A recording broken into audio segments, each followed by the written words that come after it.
Alright folks, here we are again. It is Wednesday evening. Only 2 more days and the weekend is here. And Halloween, my favorite holiday. Yeah. Anyway, I haven't had time to get all my Halloween decorations going yet. Place ain't even scary. Now I know I said I'm not going to get into this. Start making a habit out of doing these stuff and backing it up with studies and all this science and crap, right? And the reason being is that I don't need all this bullshit. I don't need another man, to go out and research something and I'm sitting there waiting on pins and needles going, wonder if that works.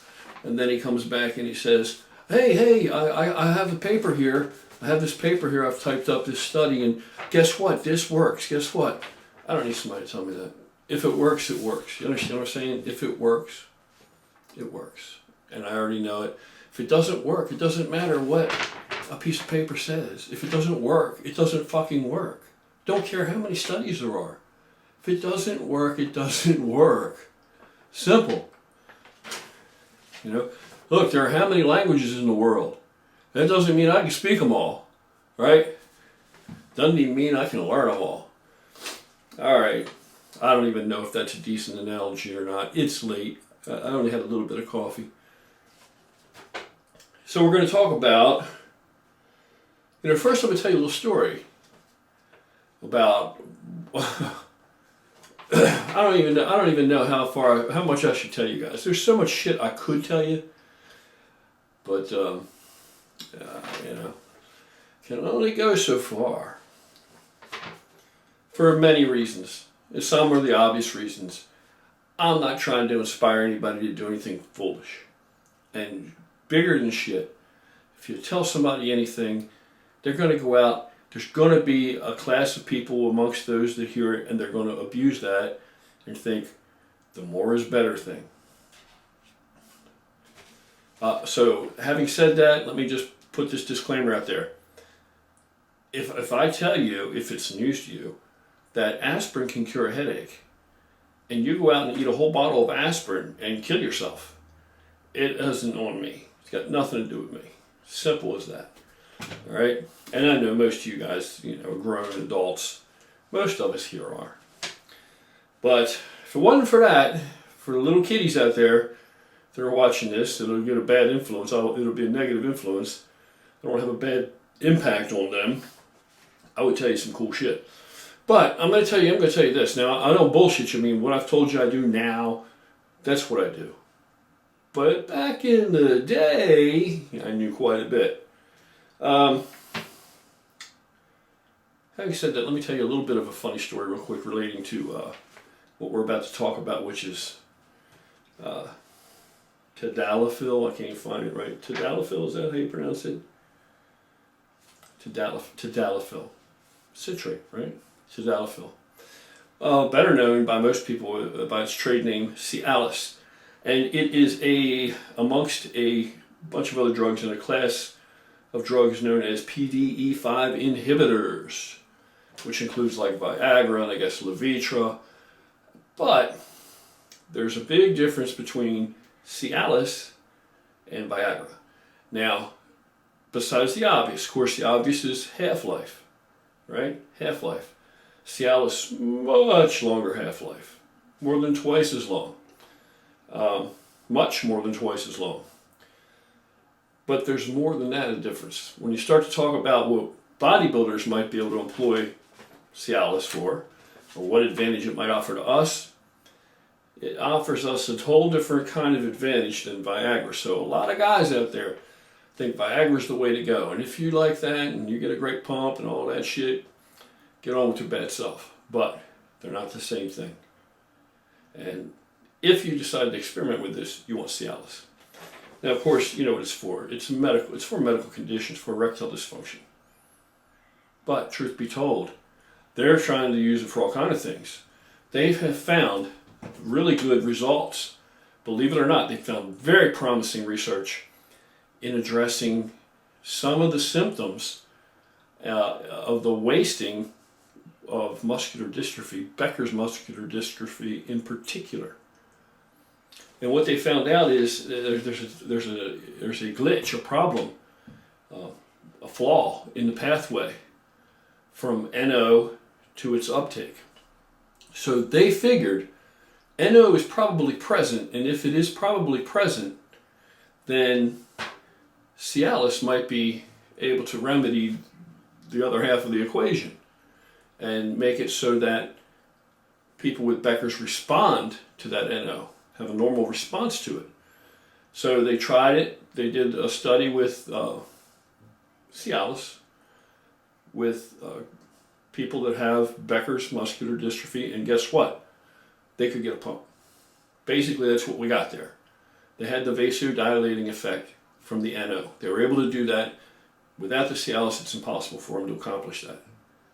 And so that's very promising because NO is a huge player in muscular development and muscular growth and muscular retention. Huge, huge player. Now, does this mean you can go out and get an NO supplement and take it and you're going to grow? Not necessarily. It's a little more complicated than that.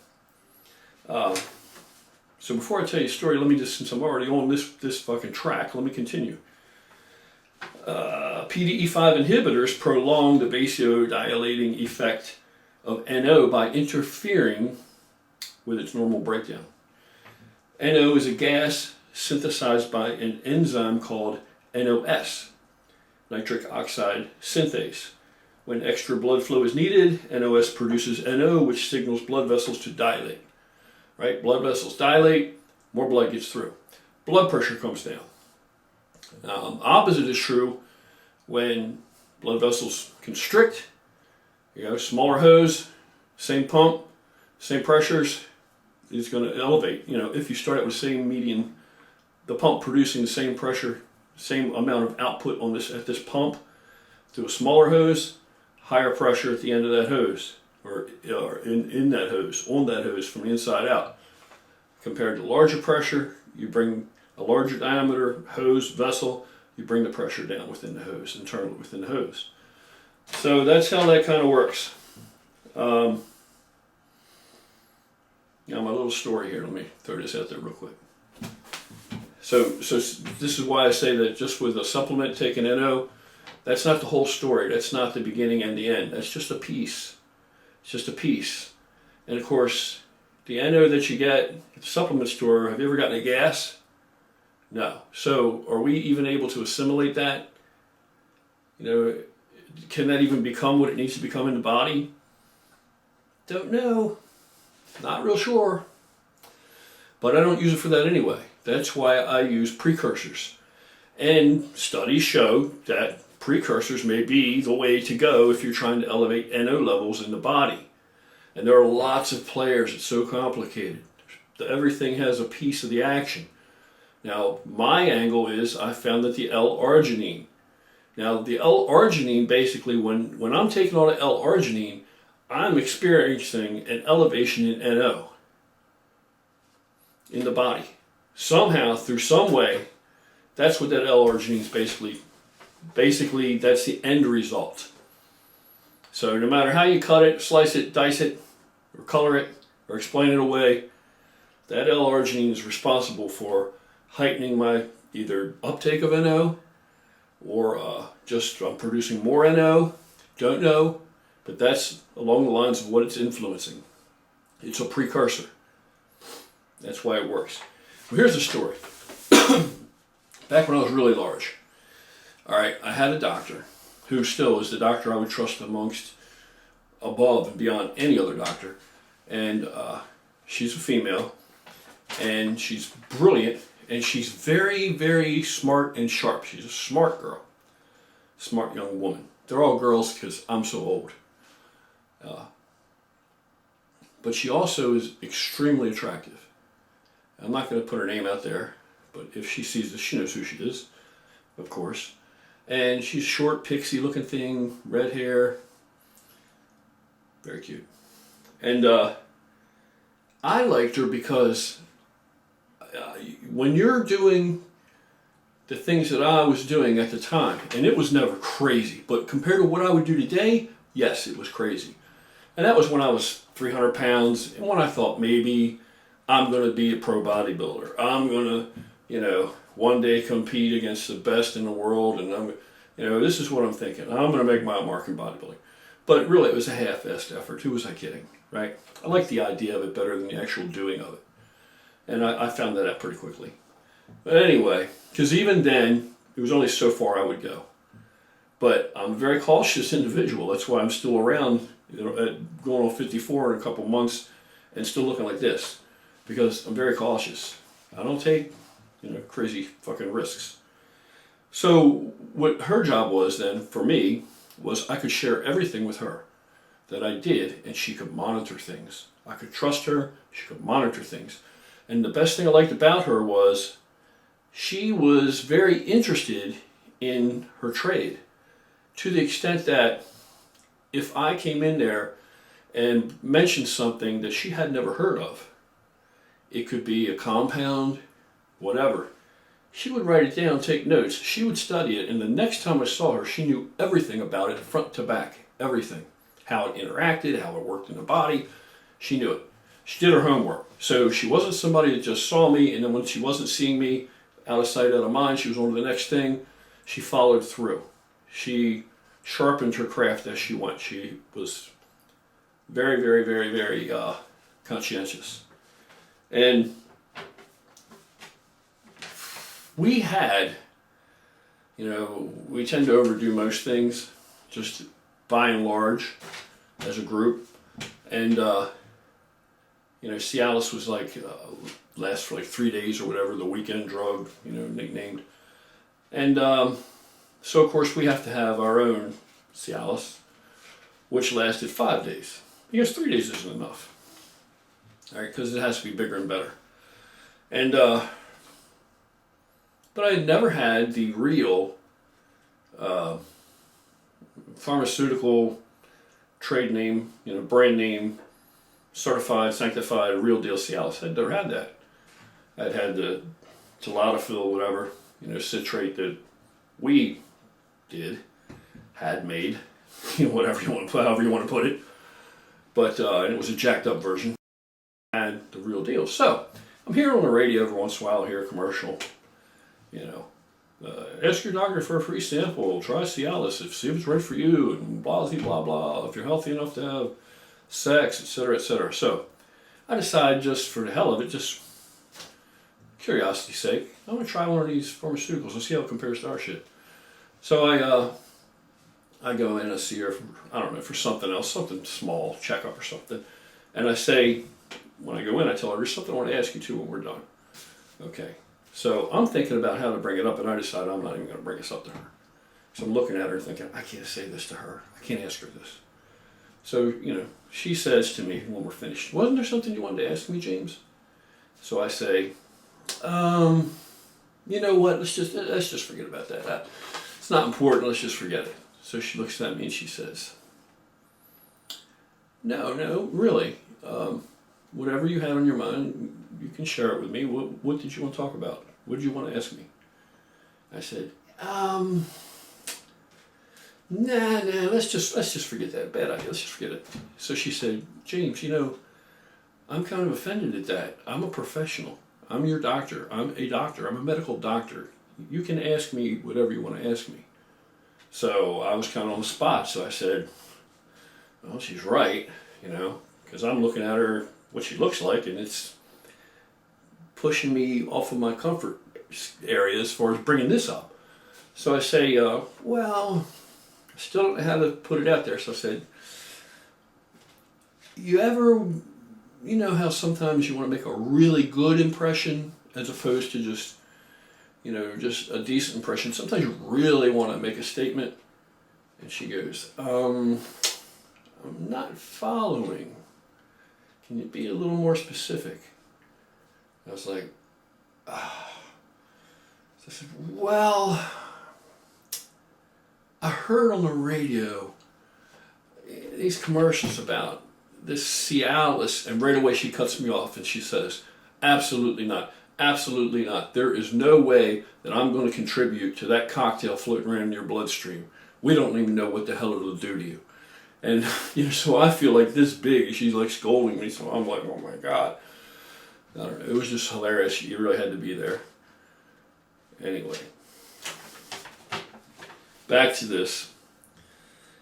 All right. A study of 74 men with erectile dysfunction treated on demand with 50 milligrams of Viagra or 20 milligrams of Cialis for 3 months. Okay, those men began with basal levels of total and free testosterone at the bottom of the normal range. Now pay attention to this, especially we older guys. This was shown to be reversed after treatment in both groups. Testosterone increase in Viagra-treated men was, however, significantly lower than those treated with Cialis. Now, isn't that very interesting? Isn't that very, very interesting? Another one we have is another study, and I'll cite all this shit at the beginning like I did the other one, or as much as I can to lead you down the trail. You can pick up the crumbs yourself and read the rest of it. Another study indicated that the increase in testosterone from taking Cialis is mediated by a reduction in estrogen. Demonstrated that Cialis may have anti-estrogen actions. Furthermore, it is speculated that Cialis behaved similar to Clomid in that it is effective in improving the testosterone-estrogen ratio. So that is very, very intriguing. Very interesting stuff. Now the study that they did with, they used 20 milligrams of Tadalafil, Cialis, and it caused no influence in blood pressure. It had no influence over blood pressure at all, or heart rate, and no vision abnormalities were detected with the Cialis, with the Tadalafil. So basically, that's all pretty promising stuff. I can tell you this, that so if let's see, if this stuff is even partly correct, it's possible that the benefits you could receive with the Cialis is going to be an increased testosterone level, a decrease of estrogen, and no negative adverse effect on heart rate, no negative adverse effect on blood pressure, no vision problems. This is in a 3-month period that these guys could have it on demand. Now, part of it, they think that Cialis, they're not sure, they haven't gone, they need to go further with it, but part of it is they figure that because even though the Viagra dose was higher, they think that maybe the Cialis, because it was such a longer duration of half-life, right, that that made up for the difference, and that may have been responsible for the elevated testosterone levels, the lower estrogen, higher test ratio compared to the Viagra, because of its longevity in the body, because how long it lasted, the longer half-life. So you're just on it. It's longer lasting. So you are experiencing these benefits, have a chance to go on and continue on. It's not just in and out in the time that the Viagra is active. It has a much, much longer window to do its thing. And apparently it can continue to do it, right? That's the point. So that's all very, very interesting. So what I'm thinking is, what if you decided that you were going to take some Cialis, right, which is good for, well, they call it the weekend drug, 3 days. What if you take your Cialis and you take your L-arginine and you take your Carbolin right now, any other type of modified carbohydrate of similar substance and similar behavior, type of fucking actions, it behaves like a glucose, spikes very quickly, but has longevity of complex carb, and technically is a complex carb, so it doesn't really, you don't have any crash like you do with simple sugar, table sugar or something, sucralose. you take that before your workout, and then after your workout, you go ahead and use. Now the other thing you're going to get out of taking your carbohydrate drink, as I just described, with your L-arginine, is you're going to get, and I throw my aminos in there, you're going to get, it blunts the body's natural exercise-induced cortisol response, which is catabolic, so it blunts that. And you already know what you're going to get with a pump out of that. You already know, plus you've got the Cialis on board, so you can fucking imagine what that's going to be like. And then at the end of it, when you finish, immediately upon finishing, you have a little bit more of your carbolin, and you have, you need, they said like 5 to 6 cups of coffee was the dose in studies from yesterday. So that's what are you talking about? About 200 milligrams of caffeine in a cup of coffee, do you think? So that's what, like 1,200 milligrams, something thereabouts. Let's say between 12 and 1,500 milligrams, I would think would be sufficient. I'm guessing more than sufficient, because they said they were going to try and see what they could get with a lower dose, because it works so well. They think that they didn't need such a high dose. And you took that afterwards, with your protein, your whey, you might be onto something there. So, and again, I'm sorry if this isn't as clear and concise as it could be, or somebody else might be able to offer it to you, but it's nighttime outside, and my brain starts to shut down at sundown. So it's the best I could do, and I didn't want to wait till the weekend. So tomorrow night, we're going to talk about the third ingredient here, third player in this batch, and all of this together, I think, is going to be a big early Christmas present. So stay tuned and let's see how that goes. Until then, have an awesome evening, and I'll catch you guys tomorrow.